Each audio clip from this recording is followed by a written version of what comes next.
पहला सवाल, क्या दो ईपीआईसी नंबर सिर्फ तकनीकी गलती है या ये कोई चुनावी हेराफेरी है? जिस तरह के आरोप लगातार विपक्ष लगा रहा है, एसआईआर की जो जरिए धांधली का आरोप विपक्ष द्वारा लगाया जा रहा है, क्या ये आरोप सही है या ये केवल चुनावी बयानबाजी है? इसके साथ ही दूसरा सवाल ये है कि क्या ये सिर्फ विजय सिन्हा तक सीमित है, यानी जो 2 वोटर आईडी का मामला है, क्या ये मामला सिर्फ विजय सिन्हा या तेजस्वी यादव तक सीमित है या फिर बिहार में ऐसे और भी डबल वोटर्स सामने आ सकते हैं? इसकी जांच करना बेहद जरूरी है। तीसरा और अहम सवाल यही है कि अगर नाम ड्राफ्ट लिस्ट में था तो पब्लिक डोमेन में आते ही क्यों नहीं हटवाया गया? सबसे बड़ा सवाल यही है।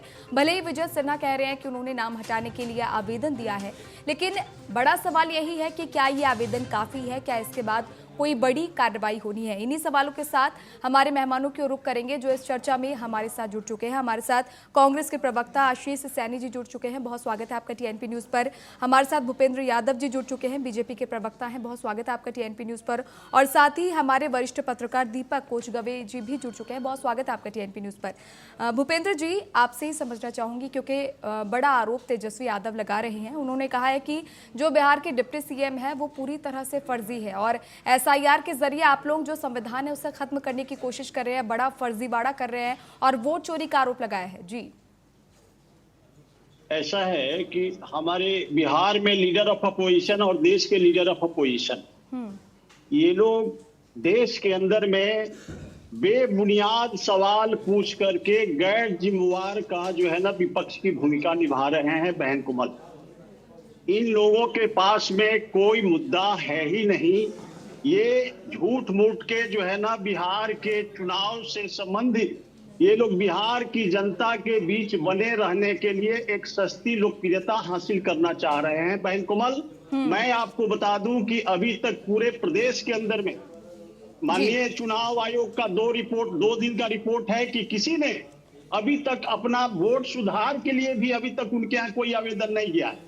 अब रही बात तेजस्वी जी का, तो माननीय तेजस्वी जी, ये जो है डबल इपिक नंबर इनके पास में ऑलरेडी है। माननीय चुनाव आयोग ने उनके पास नोटिस भी भेज चुके हैं, लेकिन ये आरोप लगा रहे हैं कि माननीय डिप्टी सीएम हमारे विजय बाबू के यहाँ जो है ना 2 इपिक नंबर है, तो हमारे विजय कुमार सिन्हा जी माननीय ने इन्होंने नाम कटवाने के लिए आवेदन दे चुका था।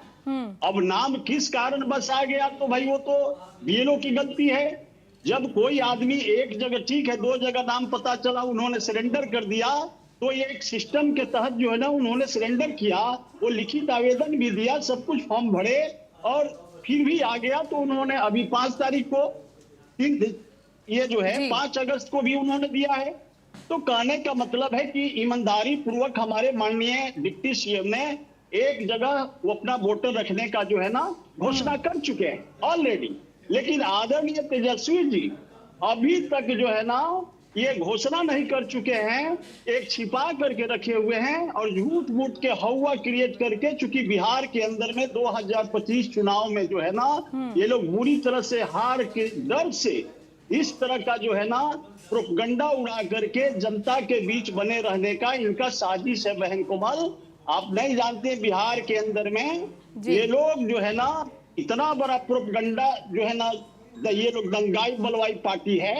अभी देखिए 17 से ही लोग जो है ना रोड शो करने आ रहा है ये बिहार के धरती से।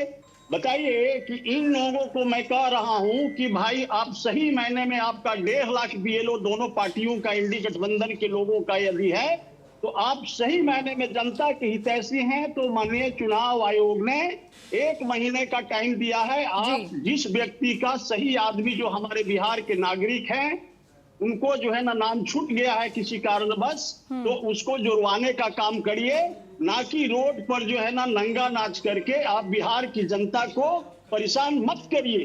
क्योंकि आपको जो है ना बिहार से 65 साल से कांग्रेस को बाहर कर चुकी यही बिहार की सम्मानित जनता ने की है, और आपको भी बिहार से 20 सालों से आदरणीय तेजस्वी जी को भी यही सम्मानित जनता ने बाहर किया। ठीक है भूपेंद्र जी, चलिए ठीक है भूपेंद्र जी। आशीष जी हमारे साथ जुड़े हुए। आशीष जी, कितने सहमत है? भूपेंद्र जी ने तो इतने सवाल दाग दिए विपक्ष पर, और इसके साथ ही एक चीज और मैं जो देख रही हूँ वो ये है कि तेजस्वी यादव के जब 2 वोटर आईडी का मामला सामने आया था तो काफी जल्दी से एक्शन लिया गया था, नोटिस जारी किया गया था। अब क्या लगता है डिप्टी सीएम के खिलाफ भी इस तरह की कोई कार्रवाई की जाएगी? देखिए, निश्चित निश्चित रूप से डिप्टी सीएम के खिलाफ कोई कार्रवाई नहीं होगी। उसका एक हाँ, महत्वपूर्ण कारण और मैं माननीय ऑलरेडी हमारे आपको बताता डिप्टी हूँ। सीएम ने कोमल जी, उन्होंने जी। सरेंडर कर दिया है, तो हाँ। कौन सी कार्रवाई की बात होगी रे भाई? इसमें तो नो चलिए कार्रवाई। भूपेंद्र जी, ये मैंने आपको पूरा जो वक्त जैसे दिया याद बोलने करके का। अब आए, आशीष जी की उन्होंने बारी है। बोल आशीष जी अपना जवाब कंप्लीट करेंगे जी। कार्रवाई नहीं होती तो आप तो नहीं, गाल में इन्हें चावल रख के इन्हें गाल इतना बजा रहे हैं। इन्हें इतने चीखने की आवश्यकता नहीं है। आशीष जी, आपके कांग्रेस सवालों के ने जवाब सवाल जी जी जी। कांग्रेस ने सवाल जो है वो चुनाव आयोग से पूछे। चुनाव आयोग देश की एक स्वायत्त संस्था है जो चुनाव कराने का काम करती है, मतदाता सूची बनाने का काम करती है। तो हमें जो आपत्ति है वो चुनाव आयोग भूपेंद्र से। जी लौटूंगे आपके पास जी। भूपेंद्र जी आपके पास लौटूंगे। आशीष जी अपनी बात कंप्लीट कर ले, फिर आपके पास ही आऊंगी जी। आशीष जी। देखिए, कांग्रेस के नेता राहुल गांधी जी ने अपनी पत्रकार वार्ता में देश के चुनाव आयोग पर अपने सवाल खड़े किए। मतदाता सूची को लेकर जो उनके सवाल थे वो साफ साफ खड़े किए और उन्होंने चुनाव आयोग की भूमिका किस प्रकार से एक तरफा होती जा रही है और वह सीधे सीधे चुनाव में हेराफेरी और चोरी करने में लिप्त है। तो हमने सवाल चुनाव आयोग से पूछे, लेकिन 2-3 दिन से लगातार देख रहे हैं कि भारतीय जनता पार्टी के प्रवक्ता, मंत्री, संतरी, इनके मुख्यमंत्री, इनके प्रधानमंत्री लगातार चुनाव आयोग का बचाव करने लगे। ये चुनाव आयोग एक स्वायत्त संस्था है जो केवल चुनाव कराती है, भारतीय जनता पार्टी का प्रकोष्ठ नहीं है। ये मैं भाजपा के लोगों को बता देना चाहता हूँ। दूसरा, चुनाव आयोग ने जिस प्रकार से कर्नाटक की बेंगलोर लोकसभा की एक विधानसभा में जो हमने डाटा शेयर किया कि 1,02,50 वोट वहां पर फर्जी है और उन फर्जी वोट के आधार पर ही चुनाव को जीतने की कोशिश की गई है और चुनाव आयोग ने कितनी बेईमानी उसके बाद दिखाने की कोशिश की। सबसे पहले जो कांग्रेस ने वोटर लिस्ट मांगी, इन्होंने प्रिंट में दी और प्रिंट में भी नॉन स्कैनेबल, यानी जिसको स्कैन नहीं किया जाता वो दिए।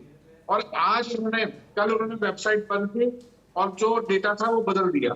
अब उन्होंने वही उसी तरह की जो लिस्ट है वो उन्होंने उसको अपलोड कर दी है, जिससे उसको स्कैन करना मुश्किल है, उसको डिजिटल फॉर्मेट में बदलना मुश्किल है। अब ये जो नाटक चुनाव आयोग ने किया है देश की जनता की गाढ़ी कमाई से, जब उन्हें अपलोड किया है नए डॉक्यूमेंट्स को, उसमें जो पैसा खर्च हुआ वो देश का पैसा था। और चुनाव आयोग में बैठे हुए चोरों ने जिस प्रकार से अपने प्रधानमंत्री के बचाव में जिस तरह से काम किया है, मुझे वास्तव में एक लोकतांत्रिक देश के लिए बड़ी शर्मनाक घटना है। तेजस्वी यादव जी ने उदाहरण दूसरा प्रस्तुत कर दिया कि उनके वोट के साथ छेड़छाड़ करने की कोशिश की गई। साथ में डिप्टी सीएम की 2 वोट है। अब डिप्टी सीएम कोई ऐसे व्यक्ति तो है नहीं कि बिहार का शासन प्रशासन में जानता नहीं होगा, लेकिन उनकी वोट 2 बनी है और हम ये कह रहे हैं कि इसकी जांच तो कर लो। लेकिन इन्होंने SIR लागू करने पे ज्यादा जोर दिया, जिसमें ये गरीब लोगों को, कमजोर लोगों को बिना आधार कार्ड के वेरिफिकेशन के कह रहे हैं कि आधार कार्ड का इस्तेमाल नहीं करेंगे, लेकिन उनको अपने आप सबूत साबित करना पड़ेगा। इन्होंने 56 लाख वोट निकाली और पहले बोला कि बांग्लादेशी, रोहिंग्या, नेपाली यहाँ घुसे हुए।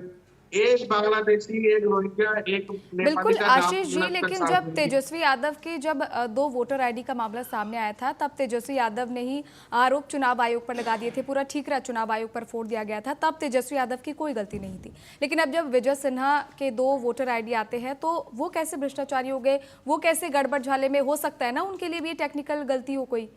कोमल जी, मैं आपके सवाल का जवाब देना चाहता हूँ। अभी हमने कभी ये नहीं कहा अभी तक भी कि विजय सिन्हा भ्रष्टाचारी है।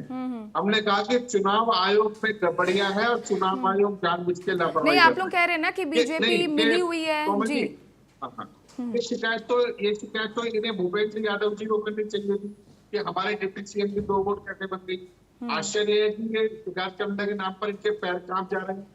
इनके अंदर का ऐसा कौन सा पाप है जिसे बाहर आने का खतरा है? तो चोर के पीछे जो महाचोर बैठा हुआ है वो तो केंद्र की सरकार के रूप में बैठा है। वो ये भारतीय जनता पार्टी के 2 गली में बैठकर जिस तरह से चुनाव आयोग का बचाव कर रहे हैं, तो साफ स्पष्ट हो रहा है कि चौकीदार ही चोर है और वो चोर ही चोरी करा रहा है चुनाव आयोग में। और चौकीदार के जो लोग, मैं भी चौकीदार बोलते थे, ये सब चोर निकले हैं। चलिए ठीक है।